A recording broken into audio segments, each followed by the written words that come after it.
세계 단편 소설 50선, 조지 오웰, 원작의 동물농장 6부작, 첫 번째 시간입니다.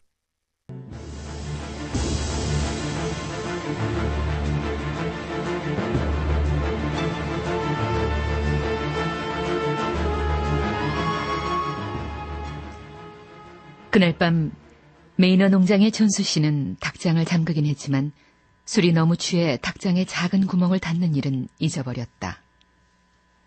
존수 씨 침실에 불이 꺼지자 축사에서 동요가 일기 시작했다. 존경받는 늙은 수태지 메이저가 전날 밤 꾼 꿈을 알리고 싶어 한다는 소문이 퍼졌고 1시간쯤 잠을 덜 자더라도 동물들은 그 얘기를 듣기로 마음먹고 있었다. 메이저는 헛간 한쪽 끝 녹지막한 연단에 편안히 앉아 있었다. 그는 뚱뚱하게 살이 찌긴 했지만 여전히 위풍당당한 돼지였고 현명하고 인자한 외모를 지니고 있었다. 맨 먼저 블루벨, 제시, 핀처 등 3마리 개와 뒤따라 들어온 돼지들이 연단 바로 앞에 깔린 집 위에 앉았다. 짐수레를 끄는 말, 복서와 클로버도 자리를 잡고 앉았다. 복서는 머리는 좋은 편은 아니지만 꿋꿋하고 변함없는 성격과 일할 때 발휘하는 무서운 힘 때문에 널리 존경을 받고 있다. 그 다음으로 흰 염소 뮤리엘과 당나귀 벤자민이 왔다. 벤자민은 농장에서 나이가 가장 많고 성질도 제일 고약했다. 그는 말수가 적었고 어쩌다 말을 해도 비꼬는 투였다.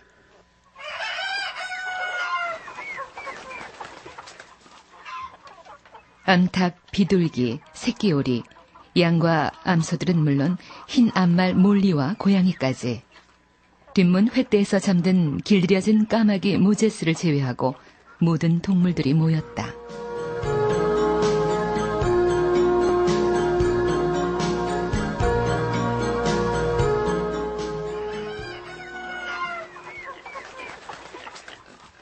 동무들, 어젯밤 내가 꾼 이상한 꿈 얘기를 들었을 겁니다.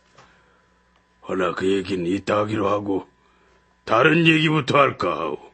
좋습니다. 동무들, 우리의 삶은 비참하고 고달프고 짤수. 우린 목숨을 간신히 이어갈 정도의 먹이만 얻어먹고 죽는 순간까지 일해야 하오. 얼쏘! 자연의 질서일까요? 아닙니다, 동무들. 영국은 땅이 기름져서 풍부한 식량을 공급할 수 있습니다.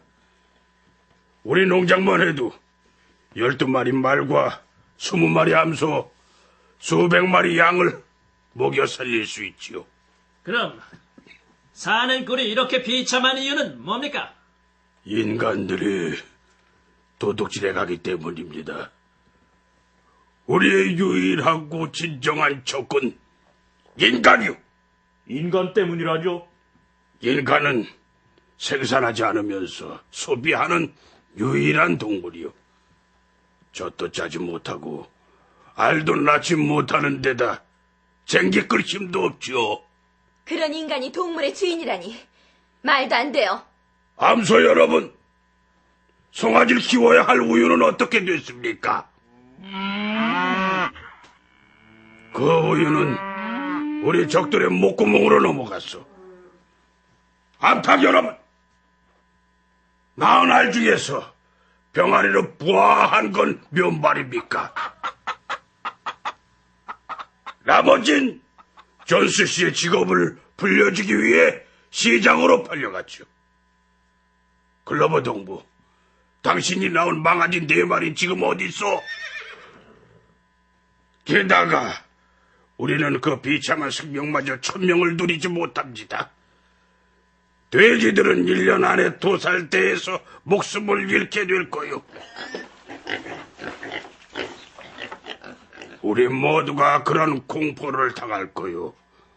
개 역시 늙으면 목에 벽돌을 매달아 연못에 던져 죽일 거요. 동무들, 우리 삶의 이 모든 불행이 인간의 횡포 때문이라는 게 너무도 명백하지 않소? 인간을 제거하기만 하면은 우리의 노동 생산물은 모두 우리 것이 됩니다. 그렇다면 우리가 할 일이 무엇입니까? 인류를 전복시키기 위해 혼연의 힘을 다하는 것. 동무들이여, 내가 여러분에게 주는 메시지는 바로 이거요. 봉기하자! 봉기하자! 봉기하자!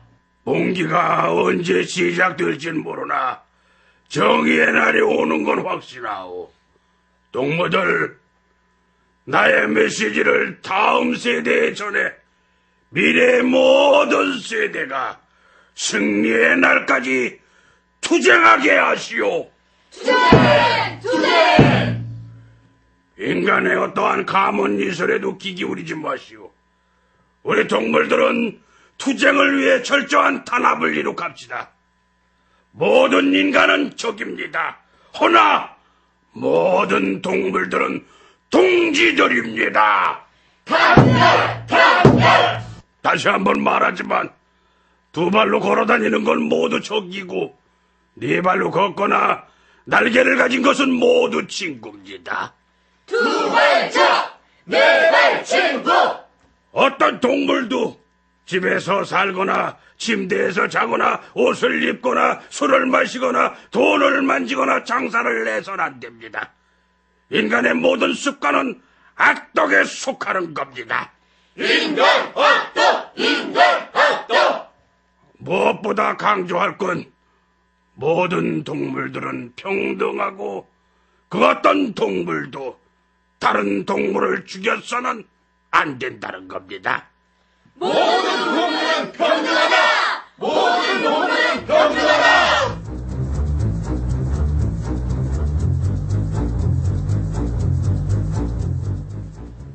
이제 어젯밤 꿈 얘기를 하겠소.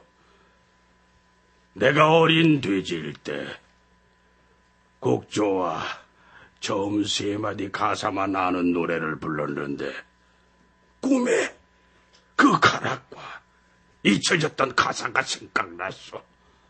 노래 제목은 영국의 동물들입니다. 그 노래는 클레멘타인과 라쿠카라차와 비슷한 감동적인 곡조였다. 영국의 동물들아, 아일랜드 동물들아, 온 우리 땅 위에 모든 동물들아, 그날이 올지니 인간들은 추방되리. 풍요한 영국 들판 동물말 활보하리. 코에선 굴레 등에선 멍에 사라지리. 제갈박찬 없을고 회초리는 소리 없네.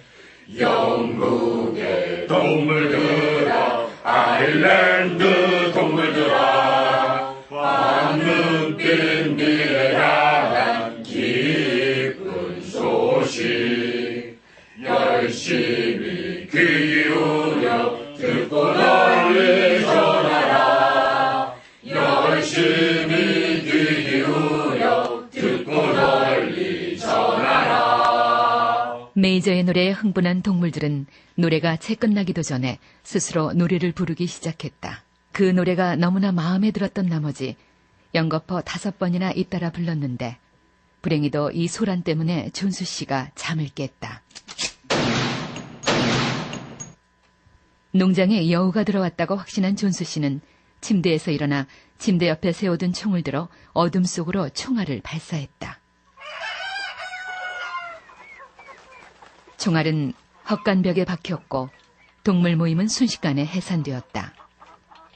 모두가 제 잠자리로 도망쳤던 것이다. 온 농장은 곧 잠속으로 빠져들었다.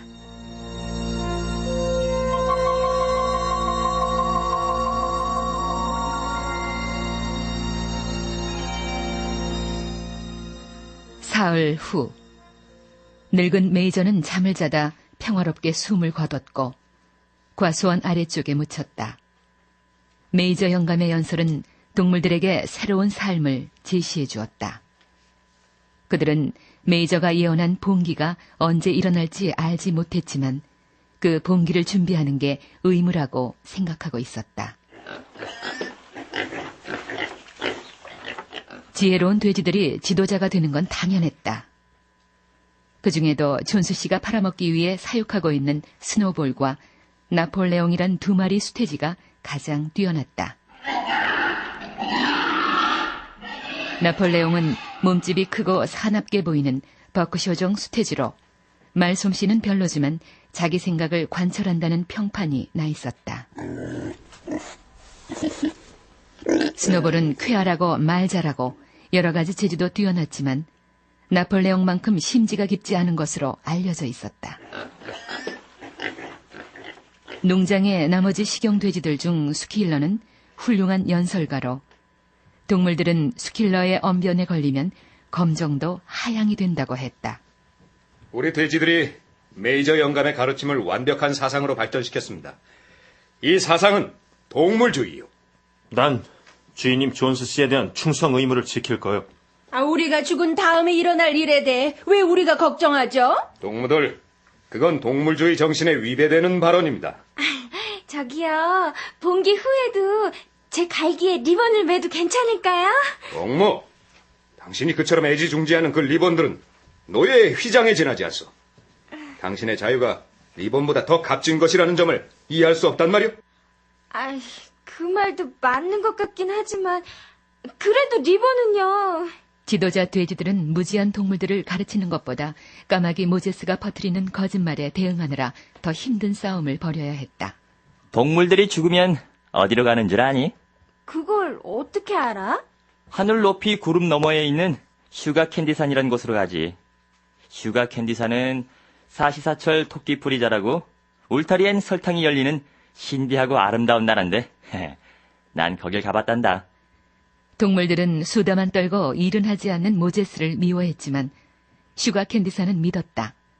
돼지들은 그런 곳은 존재하지 않는다고 동물들을 설득시키느라 진땀을 빼며 토의해야 했다.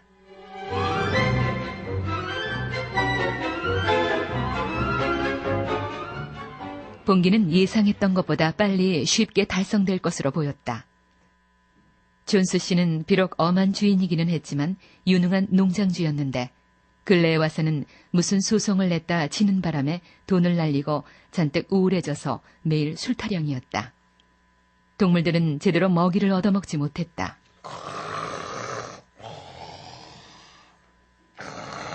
6월이 돌아와 건초를 벨 시기가 왔다. 술에 취한 존스는 소파에서 잠들었고 일꾼들은 토끼 사냥을 나갔기 때문에 동물들은 저녁까지 아무것도 먹지 못했다. 동물들은 더 이상 참을 수가 없었다. 암소 한 마리가 뿔로 곡간문을 부수고 들어가자 다른 동물도 광으로 들어가 곡물 상자에 머리를 박고 먹어대기 시작했다. 바로 그때 존스 씨가 잠을 깼다. 이놈들이 미쳤나? 나가! 당장 나가지 못해! 굶주린 동물들은 도저히 견딜 수가 없었다. 그들은 사전에 조금도 계획하지 않았지만 일제히 일어나 그들의 박해자들에게 덤벼들었다. 동물주의를 기억해라! 두 발로 걷는 건 우리의 적이다! 인간에게 덤벼라!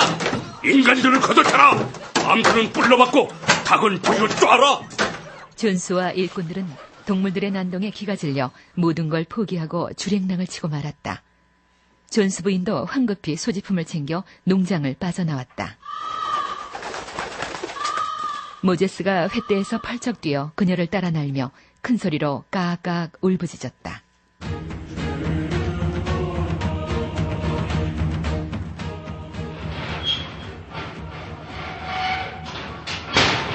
동물들은 인간들을 쫓아 내몰고서는 5개의 빗장에 달린 문을 쾅 닫아버렸다. 그리고 자신들도 무슨 일이 일어났는지를 거의 알지 못하는 새에 봉기는 성공적으로 수행되었다. 존수는 추방되고 메이너 농장은 온전히 그들 것이 되었다.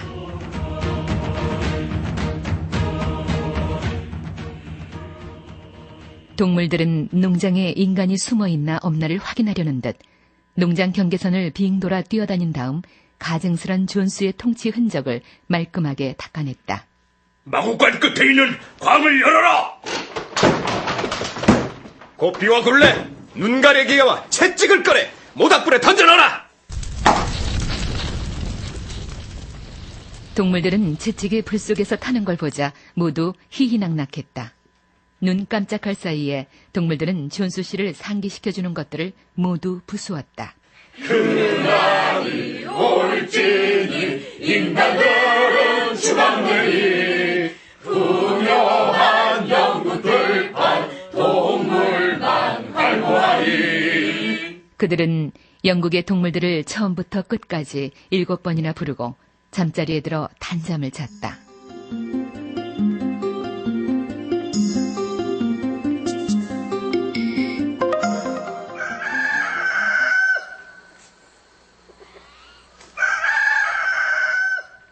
다음 날 새벽, 잠에서 깨어난 동물들은 어제의 영광스러운 일을 떠올렸지만 농장이 그들께 됐다는 사실은 믿기지 않았다.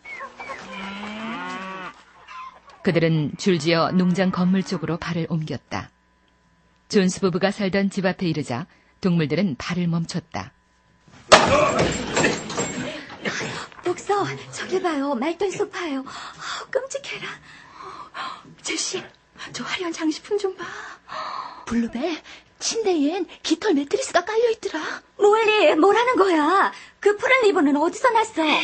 존스 부인 옷장에서. 어때? 어울리니? 고급스럽고 예쁘지?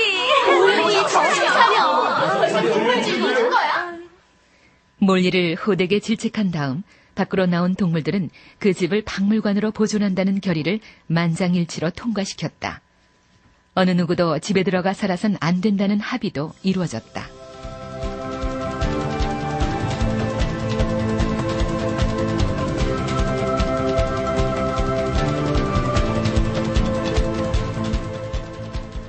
세계 단편 소설 50선 중 조지 오웰 원작 동물농장 일부를 들으셨습니다.